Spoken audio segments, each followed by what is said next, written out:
of mind, it disturbs my state of mind. So I wasted a whole year being a retard because I didn't know a person, and we do this all the time. And sometimes we're right. Sometimes, like, don't walk on that side of the street because those people look suspicious. Move over. That sometimes it's correct, and sometimes it's very wrong. And then we make actions on that. So that could be one of the things that the Buddha's talking, or he could be talking about something deeper. Some of the core ideas we'll cover tonight is the idea of Sema. Sema is the Tibetan for pramana, and pramana is the idea of valid perception. A valid perception. Think about what that means, a valid perception. You perceive something and it's valid. Another thing that we'll talk about is this idea of a Nirlangi Q, which is Tibetan for principal cause. This idea is fundamental to understanding causation. We're very good at it in the West, in sciences, when it comes to physical stuff. So Nirlangi Q is the stuff that turns into the result, the main stuff. And the basic idea, to get the metaphor, is if you grab a seed, it's woody, and you put it on the ground, that becomes a principal cause for a sprout, and that becomes a principal cause for a tree. Yeah? So Nirlangi Q, that stuff that's woody flops into that, but you can't do it alone. You need water and sunshine and earth and all these other conditions for the stuff to flop over to the next stuff. But without the seed, there will be no tree. You can put as much water, as much earth, as much sunshine onto a patch of land, but without a seed, no tree. So principal cause here is a very important idea. You put in a seed, and let's say you miss out some watering, or you miss out some sunshine, or you don't have enough nutrients in the ground, you will still get a bit of a silly tree. The seed will pop into and maybe flop, but that's the principal cause. Does that make sense? This idea we spend a lot of time on investigating. That's all that you're getting tonight. And usually in the West, we apply it to physical cause and effect, yeah? Stuff, energy, and the rest. We don't apply it to mind. And this was my big aha when I first met this group of ideas, this collection of ideas from Geshe Michael and his teachers. The ideas in Tibet, the idea taught by the Buddha, the ideas held fundamentally in Asia, which is, if everything has a cause, your mind is one of everything. If there's everything, your mind has to be one of those things. It's not like there's everything and then there's my mind. Somehow solid, separate to everything. And when I realized that, I'm like, why didn't anybody teach me that? Or where did I get the wrong idea? How come we got the wrong idea? That's cool. So that's some of the things we'll cover. Then we'll cover 4 parts tonight. I'll talk about existence, perception, and reality. So we can see where we are, what we call real and solid, what functions and doesn't.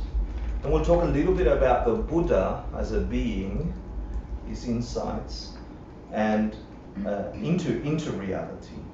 We'll talk about causality of all existing things, and this is a lovely diagram. I wish I had more time to study it or give you more in depth, but tonight we get a flavor for it. And then at the end, we'll actually go through the proofs that are found in Dignaga's work or Ramakiri's work on past and future lives. The idea of the continuum of the mind. So I'll go quickly through the first 3, and then we'll spend some time pondering the 4th one. So first of all, let's talk about existence, perception, and reality. Let's talk about that. Existence. That which is perceived by valid perception is the definition that they settled on after the Buddha spoke and was debated countless years in the monasteries. Think about what that means. Existence, things that exist, are that which is perceived by a valid perception.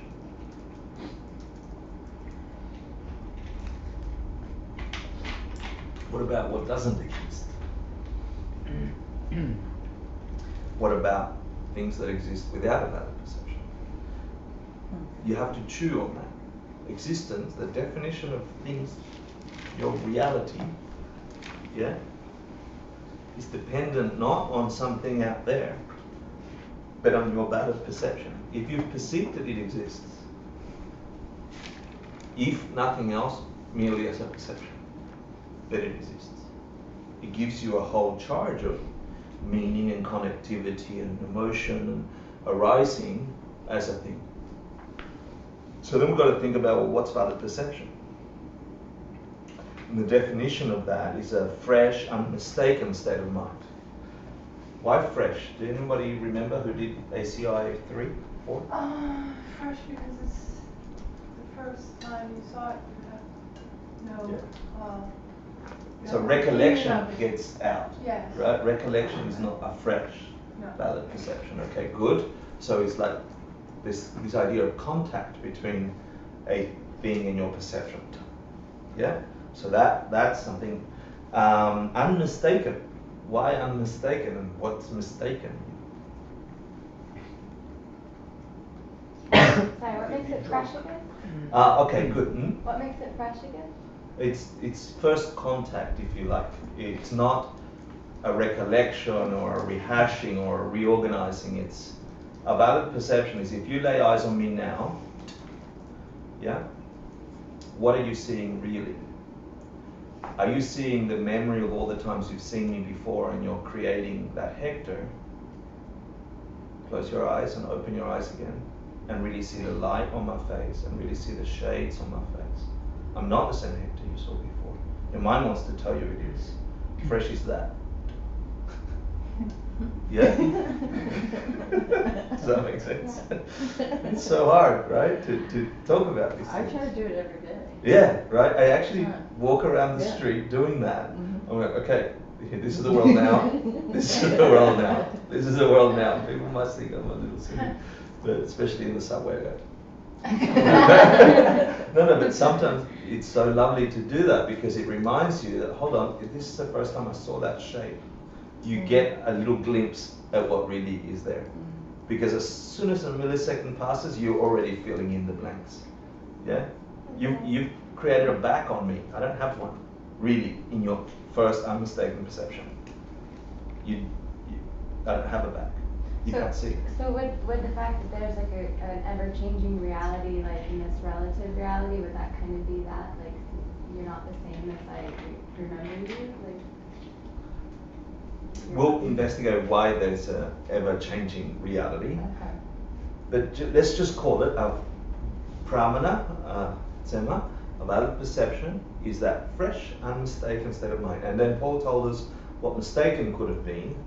So this is just normal, not too heavy investigation into the world, okay? This is just, yeah. And that you can do with every sense. You can go, like, what are you really listening to? What have you put into your background, right? But if you really listen, there's a rich depth of sound here. Isn't that just another fresh valid perception though? Every time you refresh? Every time we refresh. But you see... So how do you have an unfresh? You have a recollection. You can have a fresh valid perception about a recollection. So firsthand. It's firsthand, first impact, yeah, first contact. So you can do that with all the senses, right? And you can have pramanas, those perceptions, sense. Doesn't your mind go through things and say it's not that, it's not that, it's that, when you know, like... Yeah, the mind-only school talks about how you actually end up locking onto identifying an object. Yeah, but that's a little deeper. Here is just a very quick... We're having pramanas 99% of the time. Thank you. Okay? We're having pramanas 99% of the time. Okay, 99% of the time you actually... Okay, yeah, this is valid, this works. And for this definition, and for this level of definition, unmistaken means not drunk, be angry, not so angry that you're overwhelmed with desire or hatred, or you're blinded by this rage of emotion. Or in love, yeah, or completely everything is so beautiful. No, that's not true. Yeah? Is that true? Yeah. In love? Yeah, you could I be. thought it was just mentally afflicted. It could be if you, yeah, but a deep desire of love, if you're like, about oh, lust. googly-eyed, like a lust or So something. not influenced by emotions. Yeah, basically. not like. By extreme emotions. Yeah. Okay. So you're not like love like bodhicitta. Not like bodhicitta. Okay. Yeah. Cool. Good. Good. Okay. But you know what that is. All these heightened states of emotion color that first perception. Yeah? So okay, let's talk about two types of valid perception, which we have 99% of the time. You know you're having a valid perception according to this level. We're going to go deeper, right? This level, this is just the basic understanding of our world. Mm-hmm. If you're true and honest about your perceptions, you have direct perceptions and then you have deductive perceptions, like the back that you've created on me. Mm-hmm. You're probably right, I do have a back, but you can't see it directly now. It's not a direct valid perception. Mm-hmm. It's a deduction. And we use deduction effectively and correctly, and we should, for three types of reality. So we're going to slice reality into these three types. There's Ngongir, which is evident, things we can all agree on. Kokir, which is hidden reality, like my back. And Shintu Kokir, very hidden. Shintu Kokir. Mm-hmm. So Nungir is stuff that we can all share and verify. For those of you who have studied some Buddhist philosophy before, you have shared and verified realities amongst realms, if you like. So as humans, we have a conventional shared reality that we all agree is a reality, yeah? Or are forced to agree. As samsaric beings, we have shared realities, and so on. So if you want to think about it that way, but in a basic, let's just talk humans, because that's who we are, right? You can verify together, unless you're colorblind, there's shapes and colors. You know, that's a square shape, and that's a color, bright or dark, etc. They're just very obvious things that you can visually interpret, and that's nongir. That's nothing hidden. That's very obvious. Yeah, and we use direct perception, direct valid perceptions, to verify those. Right? We're all looking over here. I've got what you are calling a hand, and it's creating a shadow. Yeah. And you're all seeing that, verifying that. Good. So if you didn't see my hand and you saw the shadow, you would then have the second type of perception, which is a deductive perception, verify something that is slightly hidden. Yeah, if this was hidden from your view and you could see the shadow, you could guess, you could deduce that because there's a shadow on the screen of a hand, there's probably a hand causing the shadow. Yeah? And based on enough experience, you could say that's probably true, unless it's a really good cutout. Mm-hmm. Or if I make it move. Yeah. What is E in subtle? Oh, good. So in the scriptures, if you go into ACI 4 and you study in depth, so the most basic nungir is shapes and colors. Right? We can all say we have those shapes and colors. An example of kokir, for the things that we said was important to understand logic and perception, which was nirvana, emptiness, karma, then kokir is emptiness. It's hidden from us. It's not a normal perception. We don't live around understanding that things don't have a nature from their own side. On the contrary, our perception tells us the opposite. So we need to use deductive reasoning in order to understand that things don't have a nature. And then when you use deductive reasoning, you go, that makes sense. Like you see the shadow, it makes sense that it would be a hand attached. Or you hear the buzzer, and we make a very quick deductive reasoning logic jump that when the buzzer rings, there's probably somebody downstairs pressing it. Yeah? Sometimes you could have a misfire, right? But our deductive reasoning needs to be foolproof enough for us to be certain about the things we deduce, right? We run around using deductive reasoning all the time. Does that make sense so far? Mm-hmm. Yeah, not big brainwaves, good. Whew. But you said it was more than that, even more hidden than what you just said. Yeah, emptiness is just cochlear, it's just hidden. And subtle impermanence is hidden. So subtle impermanence, the idea of subtle impermanence is the idea that things are forever changing, millisecond to millisecond. Your body is not a constant. You are changing right now as a thing. Your mind is changing right now, but somehow we have this perception that we're a solid thing. That this is my body. Bull, that's not my body. I had a 1997 version when I learned that was my body, right? Was it? Which is your body? By the time you leave the class, your body will be different. Which is your body?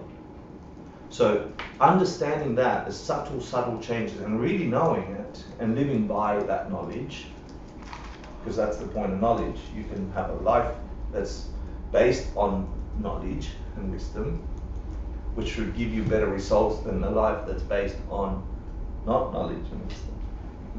Understanding that, understanding things that are hidden, we could spend an entire lifetime figuring out all the hidden things from the human mind.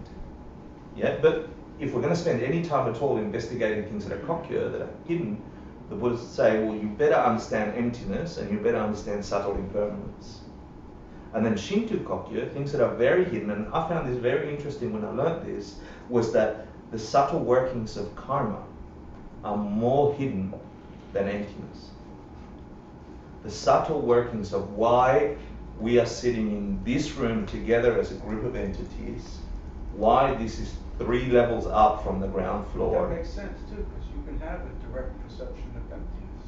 Exactly, you can have it here, and it takes, you have to go up to the 8th bodhisattva bhumi before you can remove any all the mental afflictions that cause and you rebirth. still don't have a direct perception of the workings Of karma, correct. Yeah. So an enlightened being would be able to have a Shinto cochlear experience. So And only an enlightened being?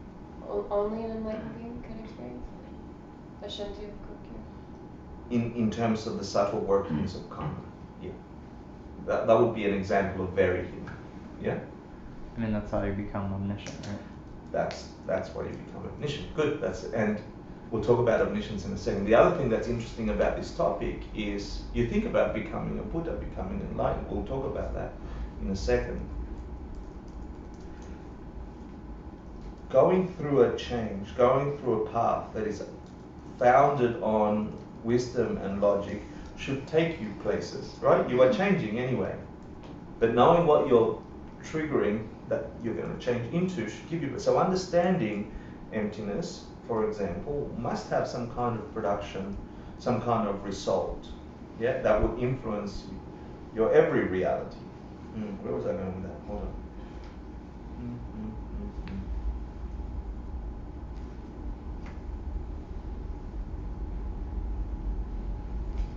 Don't worry.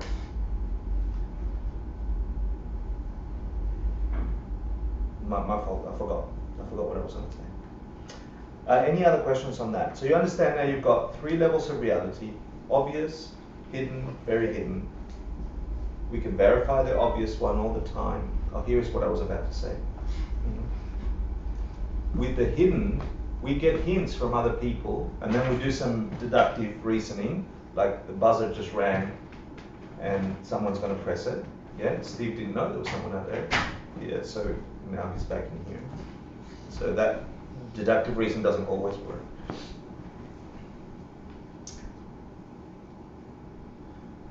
We can verify deductive reasoning for hidden things ourselves.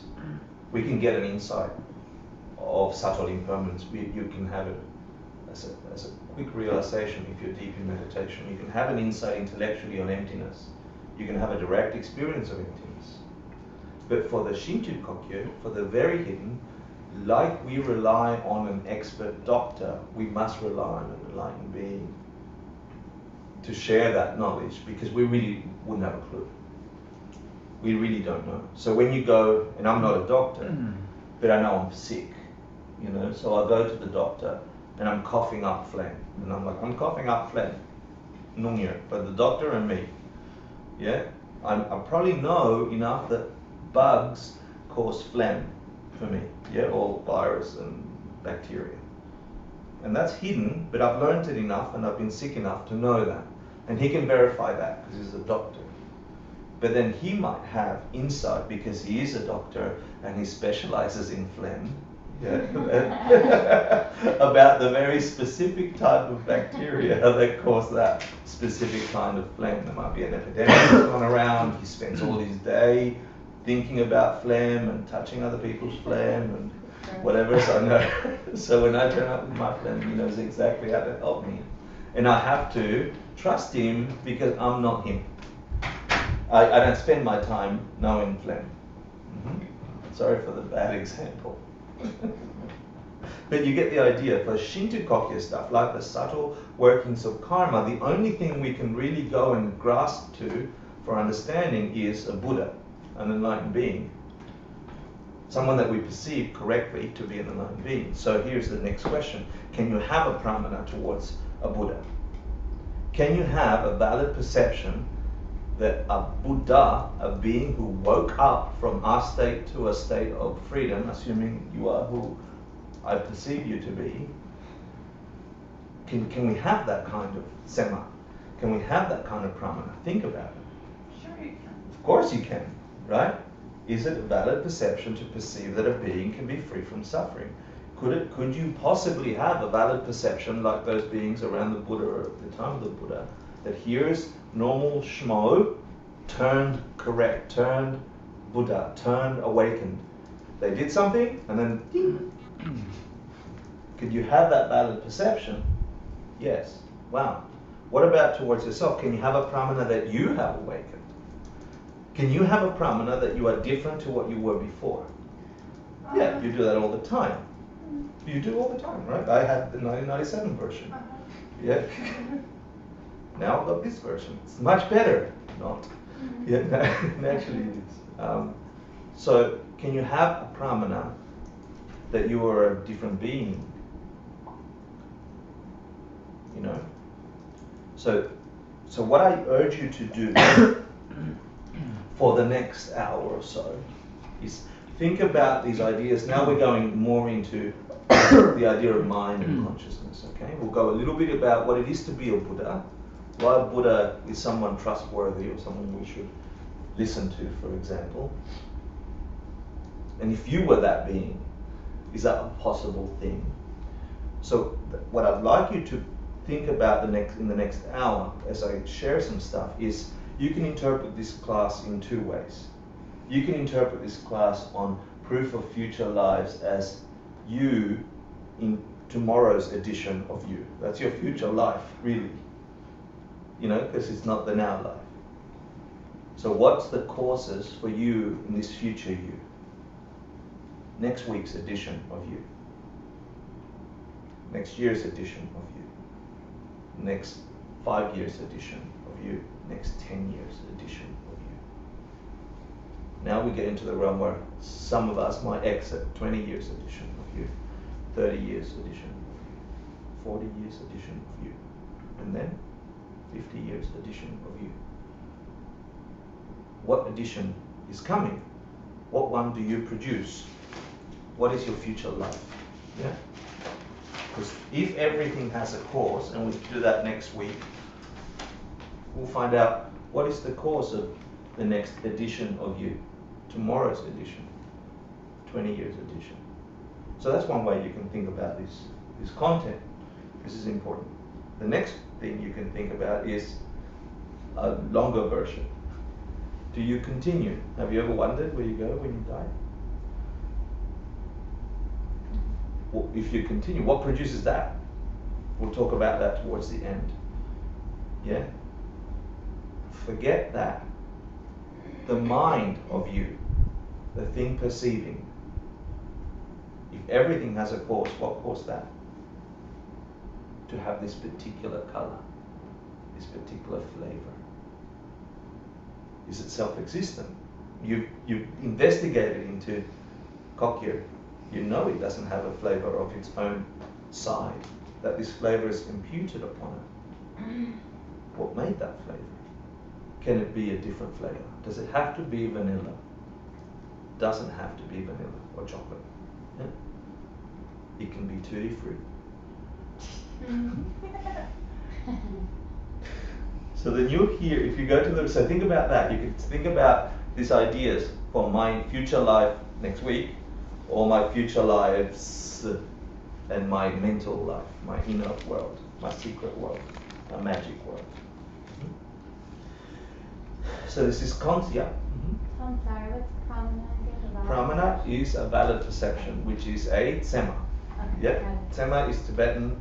Pramana comes from the book is a Pramana Vartika, the Sanskrit version of Okay. valid perception. So this kind of goes back to the other side, but when you were talking now about I can't go back. vanilla as a flavor, but yet a flavor that could be another flavor because it's not Self-existent. self-existent. So I'm confused by the description of shapes and colors and flavors as a level of reality. Mhm. Do we mean that it's a lower, like not real level of reality? It's just or that it is a real, very solid level of reality, yeah? But it's still a convention that we share. So what we call orange, a bat will not see as orange.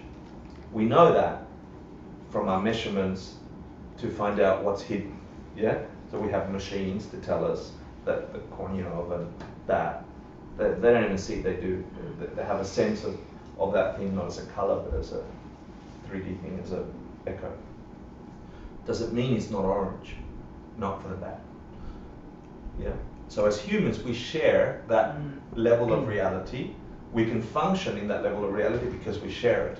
But as soon as you step out of the realm of human, normal human, that disintegrates. And that's proof that it has no nature. Because if the nature was being held in there, everything must be forced to perceive it like it is, not like you think it is. It's like the illusory level of reality though, right? It's forever changing. This is it is illusory. It has no substance. And this is where, in the West, we get this mistaken idea that there is no reality. Yes, there's a reality, it functions, but there is no reality like we think it is only. You know? That's what they mean. And yet, you know, my crazy dad used to tell me this world doesn't really exist. You know, I don't know where he learned it from, but he had wisdom. He just didn't know what it meant. Or he didn't show me that he knew what it meant. Later on, I had a different perception.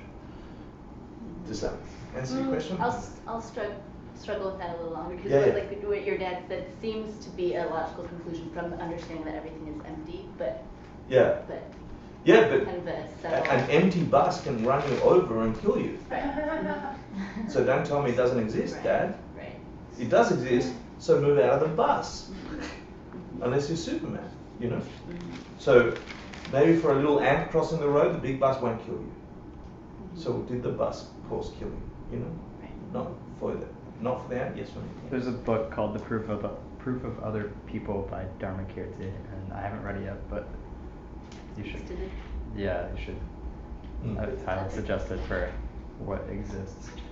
Nice. Yeah, that proof that other people exist, so you're not alone in the world. Yeah, because it's a really big question. Because you can get there if you start going, there's no reality. You can go, oh, I'm all alone. I can do the hell I want. And that's the opposite of what you should come up with. So the study of logic and perception are vital to understand how to manipulate the reality we're forced to perceive, which is shapes and colors that we agree on, how to manipulate that to create a reality that's beyond that, that's tutti free. Just a little bit of something. I was reading the causes for, the 34 marks, the major marks of the Buddha, and it gives specific reasons. It gives the correlation between top this and that. why Yeah. it had, nice colored skin, and that, when you were talking about, it just reminded me of that when you were saying like vanilla chocolate, is that when they say golden skin, they don't mean he was like gold colored. They mean that it was like beautiful, like gold, shiny and rich, and like that sort of thing, and it just came to my mind. Nice. But it does mention certain things like certain causes. There are courses that we share in our nominal reality, in our nunya reality, that we can agree on. If I grab a knife and I put it to my throat, blood will probably come out. You know, we all share that. Don't do it. You know, because it looks like it's hurting. So if it looks like it's probably hurting. Yeah, that's pretty much nungyo. So then don't do that. Taking care of somebody that's lonely, helping somebody that's sad, in a nominal reality, it's usually a good thing. Well, when you're lonely, so there's some things we share, we can function, we should function in that reality. But mistaking that reality for the truth of how things really are, it's just how they are for me now. Yeah, and for me, I mean me. All the me that I share this world with. So then you'll see in the text that they mention a person of pramana, a person who has turned correct. And this is, whenever you see this, if you're going to go and study it, it's, can a person become a valid perception? Can a person can a physical person turn into a valid perception?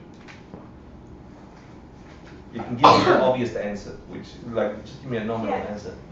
Can I become a thought? Oh, Yes. yeah. Can I? I don't know. I Well, can, think of I'm you. sure I do. You can think of it. Am I the thought? No. No, right? So what does it mean when a person has turned into a valid perception? They're Buddha.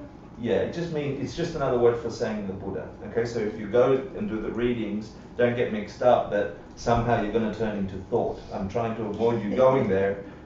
It just means a person who's turned correct, a person of valid perception, means a person who only has valid perceptions. And if you only have valid perceptions, direct, deductive, for Kokyo or Shinto, if you only have valid perceptions, if you've woken up enough to only have valid perceptions, the implication for the word in Tibetan is that you would never lie, that you must say the truth, that you must speak as things are, ultimately and relatively. But Yeah? what if Go on. Now, these questions you must have. what if this enlightened person sees something in another person that could potentially destroy their state of mind? Yeah. And would it Good. be correct to speak that truth? Good. So save it for the bottom part. Yeah? I think that's what I'm right. It's not quite right. Sorry about that. So a totally correct Buddha, they have all these topics in the monastery. I just wanted to share it with you of why a Buddha, a being, the thing that we're hoping to become, can become totally correct and can be totally correct. And they use these three things to not being able to disprove him through a valid perception is one. Not being able to disprove the teachings through airtight reasoning is another. And the third is the teachings are free from any internal inconsistencies, meaning nothing contradicts anything else. You can find correlations between everything you taught. So these are three proofs, and they go into depth and arguments for decades about this. I haven't bothered investigating it because I think, oh, it's probably okay. I'd rather go meditate and go deeper. But then, to your question, sometimes the Buddha said stuff that didn't make sense, like kill your mother and father. Buddha said that. You should kill your mother and your father. He didn't mean that. Yeah, but how do you know? If he's supposed to say, if he's a person of pramana, if he's a person of truth, why would he say kill your mum and dad? I mean... He meant mentally kill them to renunciate. Yeah, but how do you know? So there's a whole field of study, again, that goes into interpreting the Buddha's word. So there's a whole field of study that says, look, you can verify that nothing that he said can be refuted through a valid perception. For example, life is suffering. Everything has a cause. Things don't have a nature of their own. Yeah? You can, through a valid perception, direct or indirect, you can verify that those things are true. You're going to die. People get sick, people get old, people die. Every good thing will come to an end. Things grow and then they die. Like he said even that about himself, about his teachings, everything. So there's a whole field of study you should know about. If you have some doubts about, oh, is this dude telling the truth, you should go investigate. And there's a whole field of study. You'll find the correlations and the connections in this course. There is also, when the Buddhists said things that freak us out a little bit, like go kill your mum and dad, that doesn't make sense. You just told me not to kill. Now you're telling me to kill mum and dad. I thought we couldn't contradict you. And then there's a whole field of study that says how to interpret things that are obviously, there's a need for saying something like that, which is what Jacqueline just had. You know, if the Buddha has a valid perception that someone's about to go crazy, he better say something that makes sense to them, because he's having a valid perception of what the cause and effect is for them. Mm-hmm. Does that make sense? So that comment could knock someone back into like awakening. Yeah. So that's why he taught the different levels of the different schools to different levels of practitioners. They one supports the other. It's not like this and this is different. They are all bigger levels of the same thing, depending on who's listening. So he taught according to the need of the students, and sometimes he couldn't teach some stuff, so he kept emptiness off the first round. And then when people got some realizations and he could verify some insights, or I don't know, I can't speak for him exactly.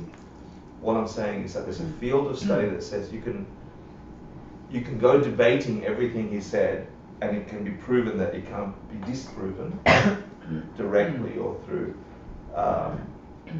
deduction, through reasoning, and that there is no inconsistency. You can see the consistency even between the schools. Yeah? And then you can go, well, for things that seem to be inconsistent, oh, I can verify that it's a way to interpret. There's a way to interpret, and it must have these things. Number one, it must have true intent. That he must have had something else in mind when he said, kill your mom and dad. So you must have a true intent that's different to what he's saying. Yeah, it should contradict a reality to force you to go, and then lastly, there must be a compelling need for it, for him to have said that. Yeah, so to get people to leave the home life, that's a metaphor, kill your mom and dad. Exactly. So this is just this course is deep, and you have to go there and do course 13, which is about logic, before you can even go venturing into the idea of the continuum of mind. Because in Tibet, that's just like, yeah, of course it does. What, you're stupid? Of course, everything continues. Why wouldn't mind? Right? Everything changes and continues. Why wouldn't mind? Yeah, we think it stops. So for them, it's easy. They don't really go into these ideas until, like I said, later on. So here's some more, the essence of his insights. All knowing. There's so many interpretations of all knowing. So to have omniscience, you know, and I was a little disappointed, to be honest, when I first got this course, and I'm like, okay, I'm going to find out every single corner of this universe. Yeah, like the last atom behind Pluto, and the way its shadow falls upon the something or other. That's really important, and that's worth knowing, right? Omniscient must mean that, right? So for some reason I had a scientific Western perspective that omniscient meant every item ever created. Imagine all the fashion collections, right? Ever created, you would have a direct perception of, right? I still haven't found something that says it's not that, okay? But if we go back to the beginning of class, which says, why are these ideas worth knowing? It's with logic to verify karma, emptiness, and that you can be free from suffering, achievement, nirvana, or Buddhahood. This is important things. This is applicable. Knowing the 1965 version of Versace's shoe, the specific color, might be important maybe to one individual on the planet, but not to everybody. So one aspect, or the most important aspect of when we say all-knowing, means they know exactly what to give up and what to take up to be free from suffering, to achieve enlightenment. So to know what to give up, what behaviors, what actions, what states of mind, and what to take up in their place. To be able to know that and then share that is what makes them all knowing. Yeah? And Dharmakirti said, if you think it means knowing every object of the universe, each planet and every particle, he said, go study with the eagles, because the eagles can see from very far away. They fly up high in the sky and they can see a mouse over there. So if you really want to have that city, if you want to have that kind of all-knowingness, go study with them, because they can teach you how to see from far away all the objects that can't help you unless you know the nature of objects, what to give up and what to take up. So that makes much more sense, and it's much more accessible for us human to say, well, I can at least study what to give up and what to take up. And then the next thing is the Buddha unerring. Is there no error in what they say? Is there a truth to what they say?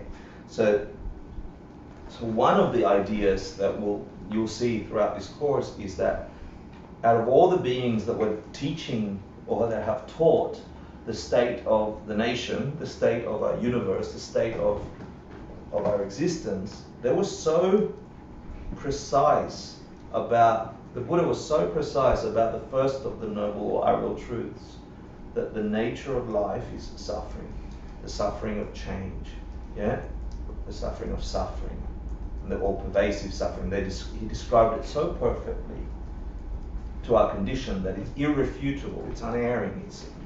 And then, like a doctor, a phlegm doctor, you can, if they are so correct about the nature of the bugs in my phlegm, you must then go and have some trust that everything else they say about that phlegm is probably correct. And from your perspective, probably more correct than your reality. Yeah, oh, but I drank orange juice and I thought, I had my own crazy idea of what produced it. They probably know more than me. So, the beginning of Master Dignaga's working for 40 AD says this thing, bow down. Bow down means taking refuge, right? And we did refuge. Bow down to the one who turned correct. So he used the word turned correct to remind us that he wasn't always correct. That it's like you and I, you live this universe, you live this life, and at some point you can turn correct, you can Buddha, you can wake up. It's available to you. You can turn correct. The one who helps all beings, the teacher, the one who went to bliss, the protector. So I think, I'm going to try and remember, this is called the reasoning in the forward order, where he is a protector. That's why you go to refuge for them, because they can really protect. Why can he protect? He can only protect because he has gone to bliss. Gone to bliss means he removed his suffering. He's removed the condition that we're desperately trying to get away from. How did he remove that condition? Well, he removed that condition by being the teacher. What does he teach? Emptiness, the ultimate nature of things. Because he taught emptiness, he turned to bliss. Because he turned to bliss, he could be a protector. Does that make sense? And he helps all beings, is the cause of why he became a teacher. Bodhicitta, the wish to get enlightened for the sake of every living being, actually gives you insight, enough karma to perceive the ultimate nature of reality, which lets you be a teacher, which lets you go to bliss, which lets you protect, really protect. Does that make sense? It's a lovely little entry into what we could become. So when you come back, let's talk about the Nirlangikyu, is that up there? Yeah. Nirlangikyu, the main stuff that turns into the result. We'll apply it to mind and all existing things. We'll be back at 9 o'clock. Thank you very much for your attention. Hallelujah.